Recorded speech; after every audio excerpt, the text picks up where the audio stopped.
ce n'est pas possible. Alors reddition des comptes bu tegee ci rapport Cour des comptes mi def référé justement sur la situation des finances publiques 2019-2024 ñu ngi topp par exemple 114,4 milliards yu SOGEPA yu ñu ne gisuñu ko versé wuñu ko trésor amul dossier d'ouverture de compte ak yeneeni milliards yu bëree bëri yu ñuy lim ay njombe aussi yu ñuy taqal régime sortant wax ne par exemple signé nañu ay certificats nominatifs d'obligation de plus de 500 milliards bi ñu voté ba pare maanaam après l'élection présidentielle du 24 mars yooyu yëpp yaakaaroon ne aussi buñ ci toppee mën na nekk tâche ci gestion wu. man dama doon préférer nga bàyyi Adama mu wax ci loolu. pourquoi parce que véritablement dama bëgg nekk à l'aise wax naa la ce jeu là. c'est un jeu contre rapport yéen waa APR. oui mais c'est-à-dire ñoom wax na c'est un jeu de dupe. il refuse de tomber dans le travers. dans ce travers là. waaw fi ngeen di woote foofu ñoom ils ont un parti politique ils font de la politique. li nekk ci dossier yëpp xam nañ ko mais comme ñun duñu tribunal duñu ñoom te nous n'avons pas intérêt à jouer là où ils nous invitent à jouer liñ fi génne yëpp dégg naa tous les jours ñu génne xaalis joxu leen benn crédit kon toutes ces accusations. non du question jox crédit nous suivons chaque dossier. li nga xam ni moom mooy déconstruire li nga xam ni mooy yàq seenu wax mu ngi ci biir wax gi ak ni ñu ko jàkkaar lool làmmiñ du lekk moroomam te ñorut ça c'est clair net et précis da ngay door benn affaire di nga àgg ñu ngi wax léegi je prends seulement le cas de Lat Diop on parle de 8 milliards à Lat Diop on se retrouve avec 15 millions c'est pas ridicule lan lañu waxul ci ñeneen ak ñeneen génn fi ay dossiers sulli mais la justice est là et heureusement la justice est là pour rendre justice dans l'intérêt du Sénégal ku fi sàcc nañ la tëj même boo sàccee 90 millions de milliards nañ la tëj mais ku fi sàccul ku fi laalul dara bu la tëj il ne faut pas qu'on nous entraîne nous à devoir gérer avec eux ce dossier de réduction des comptes dans des conditions yi xam ñoom ñoo koy définir les conditions du jeu déedéet ñun bàyyi nañ leen réduction des comptes je te dis nous le répétons tous les jours nous jouons pour que vous partez c'est intelligent nous jouons pour que maintenant nous jouons même pour qu'il n'arrive pas à 2029 parce que c'est possible cuune rek la mën doon lii ñuy def affaire cuune la tous les jours vous avez la surprise vous les gens des médias de voir qu'ils vous sortent un dossier dans lequel ils trouvent à aligner des chiffres c'est très bien mais regardez la réaction du Sénégalais pourquoi vous n'en parlez pas est-ce que tel qu'il le voudrait le Sénégalais est en train de les suivre dans ce piège-là. Je parle pas de l'APR, je parle du Sénégalais. Am ngeen ay moyens de vérifier comment le Sénégal participe à cette réduction des comptes.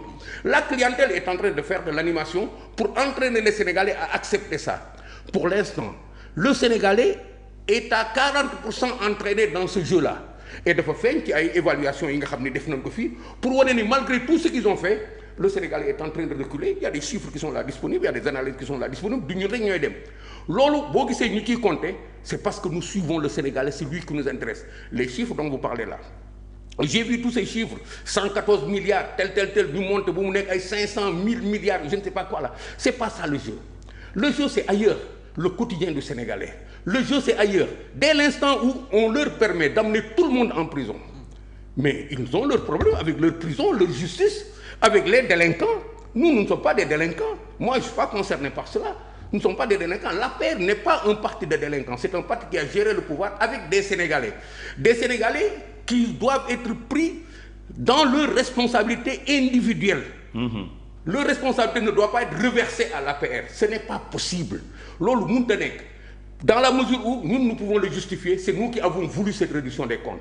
ñoom ils n'ont rien inventé dañu fekk ñu tegal leen lépp pour que le Sénégal dorénavant ñoom bu ñu fi jógee lii day amaat il faut compter avec ça bu ñu fi jógee les lois sont là pour que mu amaat mais ñoom nag au lieu de le faire normalement ils font du folklore boobu lu tax mënuñu indi wuñ fi dara s'il vous plaît la presse doit aider aussi l'opposition à interpeller les gens sur leur incapacité à libérer le Sénégal de la peur Sénégalais ñu ngi wax partout ay ñun fu ñu jëm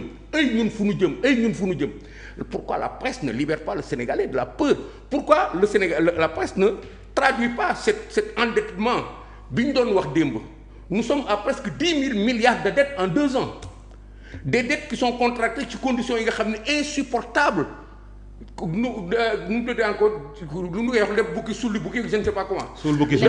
suul bukki sulli bukki dañu dem ba Sénégal day lépp rek pour fonctionner 2 ans bientôt nous allons atteindre les 10 000 milliards ci li nga xam ni defarul robinet koñ borne fontaine lebuñu pour defar ga li nu leb yépp c'est pour gérer le quotidien du Sénégal du nu dimbale nit ñi ci où en est la situation, ou bien c'est des souverainistes ñoom nee nañ Sénégal mën na boppam ñu jaarale ci yoon bi nga xam ne amul institution internationale amul banque mondiale amul leneen ñu wax ak Sénégal yi mu leer, ou bien ñoom ñu fexe ba li leen tëj seen diggante ak institution internationale ba ñuy leb fu ñu warul ta lebe. Mais lu tax presse bi du leeral loolu nous avons ce problème là avec la presse, mais puisque defuñu ko nous allons prendre tout ce travail là en charge, mais doucement, de manière élégante, de manière classique. On va en tirer tous les profits politiques qu'il y a, on va les abattre. Moi je te garantis qu'on va les abattre avant l'heure. Avec un peu de chance, on les sort de la piste. C'est-à-dire le schéma est très clair, oui, dans la tête des gens de l'Alliance pour la République. xam nañ fi ñu jëm. ñoom xam nañ li ñu bëgg a def ak ni ñu koy def. Maintenant, l'aspect reddition des comptes avec ces chiffres, c'est du sensationnel. C'est toujours dans le populisme. C'est toujours toucher le sentiment des Sénégalais. Et sàcc nañ 114 milliards moom ngay dégg ci grand place yi. sàcc nañ 512 milliards moom ngay dégg ci grand place yi. C'est-à-dire ils veulent animer le débat politique de bas étage dans les grandes places. C'est-à-dire au lieu que ñu ñaax askanu Sénégal ñu jóg dem uti lu ñu defi dañ leen di dëj ci taatu garab yi pour ñu waxtaane li fi nekkoon teel. Maintenant cette situation de reddition des comptes, c'est un couteau à double tranchant.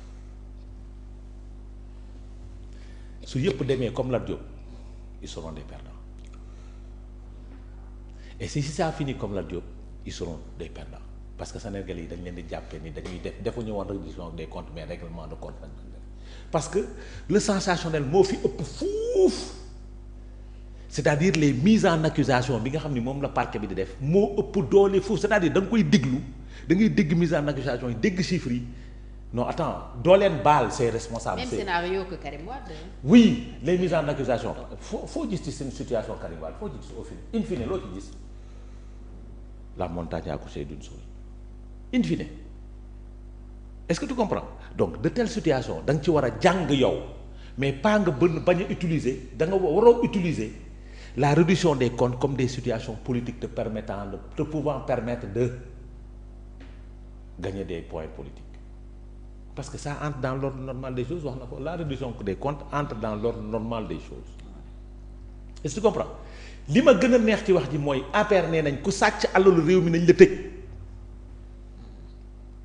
te la réduction des comptes les éléments ñoom ñoo ko créé pôle financier ñoo jël enrichissement illicite def ko OFNAC. Je me rappelle du fameux discours du président Macky Sall. CREI pour ñu fi nekkoon la les gens de Wade, l'OFNAC c'est pour vous. Pourquoi il dit l'OFNAC c'est pour vous? Parce que dafa jël enregistrement illicite dugal ci biir OFNAC pour que nit ñi mën a dénoncer suba ministre bi su defee naka su dul noonu mu ñëw mettre en place pôle judiciaire financière jël affaire yi teg. Donc tous les mécanismes pour permettre à un pouvoir de poursuivre les délinquants financiers Macky Sall la ko teg, donc le pouvoir de Macky Sall moo ko tegoon fii au Sénégal. Donc il y a rien de nouveau. Il y a rien de nouveau. Donc par conséquent suñ ci liñ ci war a jàngat mooy ñoom suñ ko bañee ñoom en tant que parti politique APR suñ ko bañee la réduction des comptes, ça veut dire que ba koy Macky Sall di teg nanguwuñu ko woon. Mais ils l'ont accepté tout en sachant, tout en disant que lii daf fi war a des pour que suba ku fi jóge